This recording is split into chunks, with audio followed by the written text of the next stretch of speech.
Est-ce que vous avez tendance à ressentir des émotions comme de la colère, de la tristesse et de la culpabilité?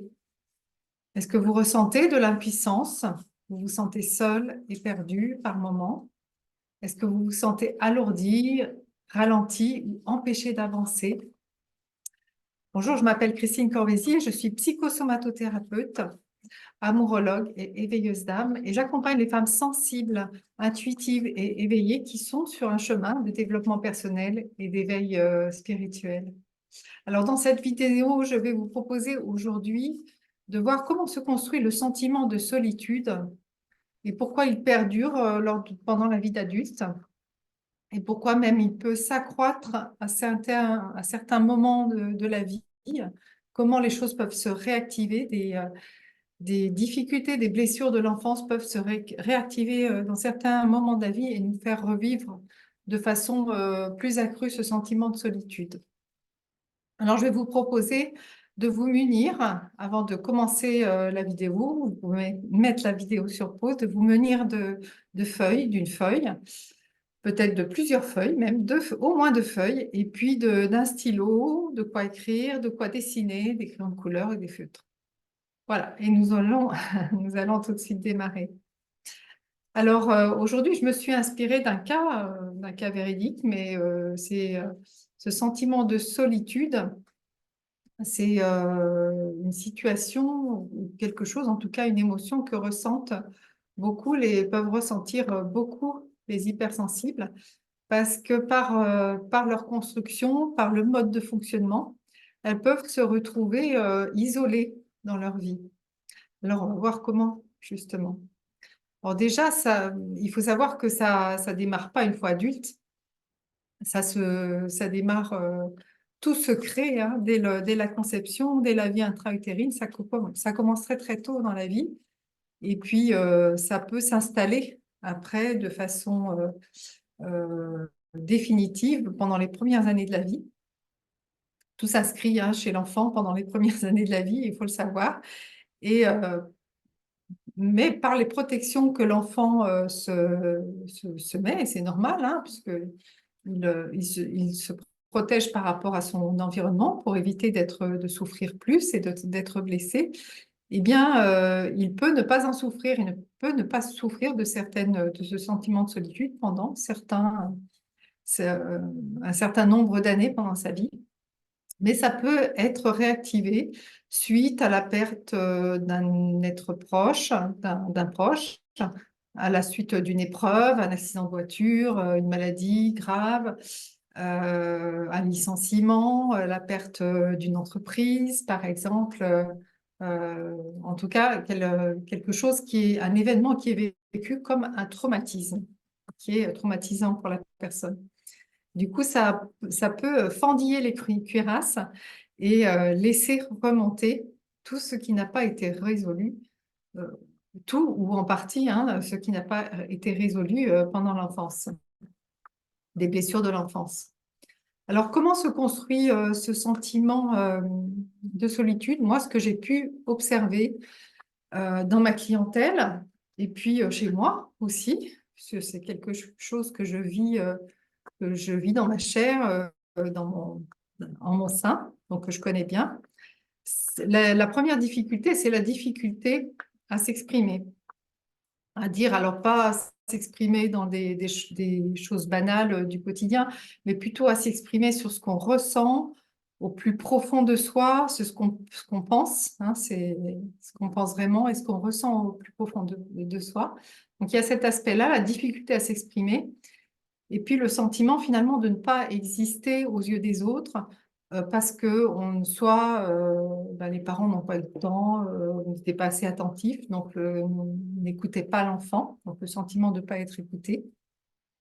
Et aussi le sentiment du coup de ne pas être compris, hein, d'être seul avec l'enfant, avec sa difficulté. L'enfant vit des émotions, l'enfant vit des épreuves intérieurement, vit des choses difficiles mais il est incapable de le partager avec son entourage, ni avec sa fratrie, ni avec ses parents, ou en tout cas les adultes qui lui servent de parents. Donc ça crée un isolement Et petit à petit, finalement, l'enfant se referme sur lui-même et il ne va partager, il ne va pas, voilà, il ne va même plus essayer de partager ce qu'il a à l'intérieur de lui, puisqu'il sait que ça ne sert à rien de toute façon, qu'il ne sera pas entendu, il ne sera pas accueilli, il ne sera pas compris. Donc là, c'est vraiment à ce moment-là que se met en place cet isolement et cette croyance que de toute façon, ça ne sert à rien de dire aux autres, de parler aux autres de ce qui est vraiment important, enfin ce qui est essentiel au fond de soi, puisque de toute façon, cette parole n'est pas entendue, n'est pas accueillie et n'est pas comprise. Donc ça va créer une forme de conditionnement. L'enfant va grandir, devenir adulte et continue à fonctionner exactement de cette manière. Et à un moment, voilà, il crée, en fait, c'est comme s'il était entouré d'une tour. Il se construit une tour autour de lui, et ce qui fait que les autres ne peuvent pas avoir accès à lui. Et c'est ce qui crée ce sentiment d'isolement et après ce sentiment de solitude. Ça ne veut pas dire qu'il n'est pas en relation, hein, que l'adulte n'est pas en relation. Il peut très bien, à son travail, être en relation avec ses collègues de travail, mais ne jamais finalement dévoiler qui il est réellement et ce qu'il ressent réellement. Donc, c'est comme s'il occultait une partie de lui-même, s'il ne montrait aux autres qu'une façade, en fait. Hein, c'est ce qu'on appelle le masque. Hein, c'est une sorte de masque social. Il ne va montrer aux autres qu'une façade, qu'un aspect de lui. Et au bout d'un moment, ben, ça crée une séparation, hein, entre lui et les autres, mais surtout entre lui et lui. Alors je dis lui, mais ça peut être entre elle et elle. Voilà. Donc déjà, est-ce qu'il y a quelque chose qui résonne dans chez vous, hein, dans ce que vous avez vécu pendant l'enfance et ce que vous vivez aujourd'hui? Et voilà, le travail thérapeutique, justement, va consister, il y a des personnes qui arrivent à le faire seules, à s'en sortir toutes seules, hein, ce qu'on appelle la résilience, euh, et va consister à être capable petit à petit de dévoiler ce qu'on a au plus profond de soi, c'est-à-dire ce qu'on pense, ses convictions, ses aspirations profondes, et surtout ses émotions, ce qu'on est en train de ressentir et ce qu'on est en train de vivre intérieurement. Alors, la plupart du temps, il faut de l'aide pour ça, hein, parce que quand on est une personne qui s'est coupée, petit à petit se coupe finalement de son vécu intérieur, de ses sensations corporelles, de ses ressentis, donc les émotions, qui est dans l'évitement aussi de ses pensées, hein, qui rejette certaines pensées et certaines intuitions, sa guidance intérieure finalement, hein, ce que lui dicte son cœur, et qui est dans le jugement, qui va sans arrêt se juger en se disant, ben non, je ne dois pas dire ceci, je ne dois pas dire cela, il faut que je sois comme ceci, comme cela. Petit à petit, elle, voilà, ça devient une habitude. Hein, ça, on appelle ça un conditionnement. On va dire, c'est pas sa nature profonde, mais en tout cas, c'est un trait de caractère. Ça devient un trait de caractère. Et c'est inconscient. Donc, il faut ramener de la conscience. Hein, le premier travail en thérapie, dans un cabinet de thérapeute ou quand on est accompagné, dans ce travail-là, c'est vraiment de rentrer en contact avec soi, avec son corps, prendre conscience de ses sensations physiques, prendre conscience de ses émotions, de son ressenti, de ses besoins. Hein, quel est votre besoin? C'est souvent la première question que je pose quand je suis avec ma cliente. Elle pourrait en témoigner d'ailleurs. Hein. Chaque cliente qui rentre dans mon cabinet ou que j'ai en visio, hein, c'est quel est votre besoin aujourd'hui? Quel est ton besoin aujourd'hui? C'est vraiment une question clé qui nous ramène à nous, à l'intérieur de nous. Et souvent, la réponse, c'est je ne sais pas, parce qu'elle s'est tellement perdue de vue, c'est tellement loin d'elle, son besoin est tellement loin d'elle qu'elle ne sait plus l'identifier. Elle ne sait plus du tout de quoi elle a besoin. Alors, je vais vous proposer un petit exercice qui est tout simple, donc avec ces 2 feuilles de papier. Donc, la première étape, ben, vous l'aurez compris, c'est vraiment d'exprimer. C'est de pouvoir identifier ce qu'il y a à l'intérieur de soi et de l'exprimer. Comme c'est parfois difficile de l'exprimer en mots, ça peut être, hein. Ça peut être aussi écrire une lettre à quelqu'un quand on a du ressentiment, d'un rancœur par rapport à quelque chose, par rapport à une situation. c'est de l'écrire. Mais quand on ne sait pas vraiment, ou quand c'est difficile de pouvoir écrire, eh bien, la solution, c'est de le dessiner.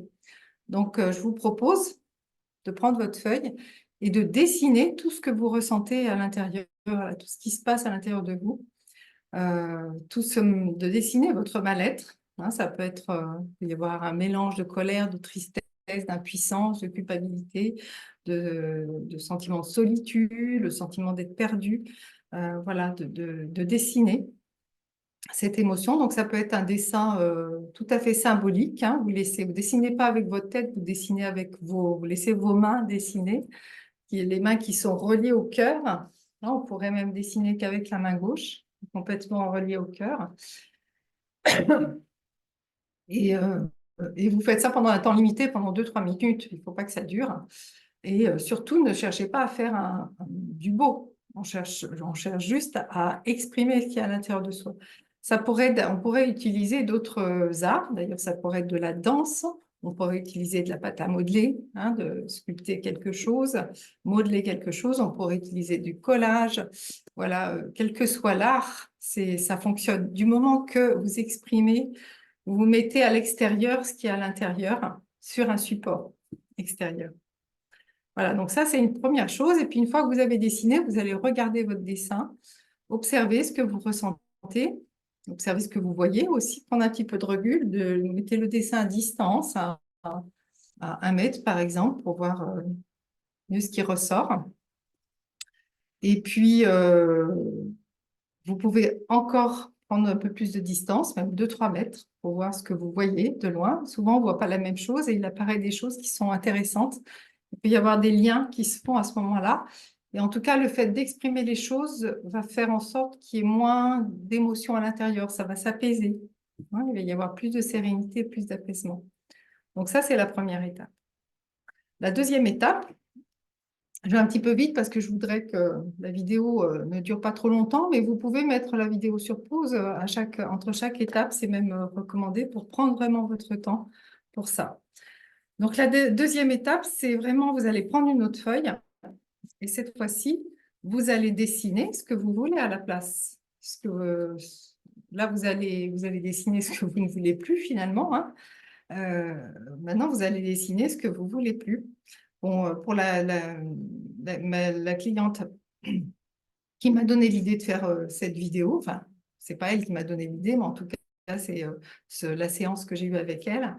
Elle avait besoin de dessiner quelque chose en lien avec l'apaisement, la sérénité retrouvée, une liberté retrouvée, le fait ne plus être attaché et de pouvoir continuer d'avancer. Et puis accepter que finalement, ne plus avoir d'attente par rapport à... C'était en lien avec sa famille, donc par rapport à sa famille, et accepter que sa famille ne changerait pas. Elle ne pouvait pas changer la situation, mais qu'elle pouvait se changer elle. Voilà, donc elle a dessiné quelque chose qui était en lien avec ça, qui était très beau d'ailleurs. Et donc, à vous de laisser, d'exprimer hein, comment vous seriez s'il n'y avait pas tout ça à l'intérieur, s'il n'y avait pas le poids de ces émotions à l'intérieur de vous. Qu'est-ce que vous aimeriez vivre s'il n'y avait pas tout ça, si vous étiez libéré de tout ça, si vous étiez apaisé, sereine, si vous pouviez aller de l'avant, si vous n'étiez pas empêché d'avancer. Donc ça, c'était la deuxième étape. Et la troisième étape, donc à présent, donc la deuxième étape, je vais vous demander de la même façon de regarder le dessin que vous avez dessiné ou d'observer ce qui se passe, quelles sont les émotions que vous pouvez ressentir en voyant ce dessin, qu'est-ce que ça évoque pour vous, prendre un petit peu de distance à 1 mètre et puis à 2-3 mètres, est-ce que vous voyez la même chose? Et puis à partir de ça, donc là, vous serez plutôt dans un ressenti positif, agréable. Hein, ça va vraiment alchimiser quelque chose à l'intérieur de vous, transmuter toute cette noirceur en lumière. Il y a vraiment quelque chose qui se passe de cet ordre-là dans ce travail de transformation. Et la troisième étape, ce sera de prendre le premier dessin que vous avez fait, justement, qui est d'exprimer hein, tout ce mal-être à l'intérieur de vous sur la feuille. Et je vais vous proposer de vous en défaire de ce dessin, de le détruire, soit de le brûler, soit de le déchirer, de l'envoyer dans un cours d'eau, dans la mer ou dans la cuvette des WC, par exemple, soit de le mettre à la poubelle. En tout cas, de vous en débarrasser, mais en conscience que ce dont vous vous libérez, ce dont vous vous défaites, vous vous détachez, c'est vraiment de tout ce mal-être et qui est lié à un vécu, bien entendu, à des situations. À partir du moment où vous libérez de ce mal-être qui s'est attaché à ces situations, sont des mémoires, hein, et du coup, ça va laisser de la place à du nouveau, à autre chose. Donc, on appelle ça un acte psychomagique, parce que pour l'inconscient, même si c'est qu'une image symbolique, hein, ce que vous avez dessiné, bien sûr, c'est symbolique, mais pour l'inconscient, c'est vrai, ça, c'est la réalité. C'est-à-dire quand vous allez brûler tout ce que vous avez exprimé, pour l'inconscient, vous allez vraiment vous débarrasser de tout ça.